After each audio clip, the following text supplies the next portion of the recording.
కొద్ది రోజుల కింద లేడీస్కి దుబాయ్కి ఇంట్లో వీసాలు అయితే ఉన్నాయని ఒక వీడియో అయితే పెట్టాను. ఆ వీడియోలో మీకు దుబాయ్ వీసాలు కావాలంటే నా వాట్సాప్ నెంబర్కి ఫోన్ చేయండి అని నా వాట్సాప్ నెంబర్ కూడా ఇచ్చినాను. చాలా మంది ఫోన్ చేసినారు, లేడీస్ మాట్లాడినారు. ప్రజెంట్ అయితే ఒక ఇద్దరైతే దుబాయ్కి మాకు వీసాలు కావాలైతే అని అడిగినారు అనమాట.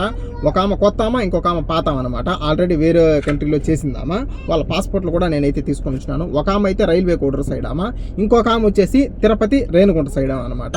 వీళ్ళిద్దరు అయితే ప్రజెంట్ అయితే పాస్పోర్ట్లు అయితే ఇచ్చినారు, వీసాలు అయితే కావాలని చెప్పినారు. ఈ కొత్త ఆమెకు శాలరీ చూసుకుంటే స్టార్టింగ్ 25,000 అయితే ఇస్తారు. నెక్స్ట్ ఈ పాత ఆమెకు చూసుకుంటే 28,000 నుంచి 30,000 అయితే ఇస్తారు. వీళ్ళు దుబాయ్కి వెళ్ళేదానికి అయ్యే ప్రాసెస్, దానికి అయ్యే ఖర్చు అంతా మేమే చూసుకొని దుబాయ్కి అయితే పంపిస్తాము. ఆ సైడ్ మనకి ఏదైనా ఇల్లు రిమార్క్ అయితే వచ్చినా, మనకు కరెక్ట్గా శాలరీస్ ఇవ్వకపోయినా కానీ, ఇంట్లో ఏదైనా పెద్ద సమస్యలు వచ్చినా కానీ వీళ్ళకు ఇల్లు అయినా చేంజ్ చేస్తాం అనమాట. అది మరి విషయము. మీకు ఎవరికైనా కానీ దుబాయ్కి వీసాలు కావాలంటే ఇది నా వాట్సాప్ నెంబరు.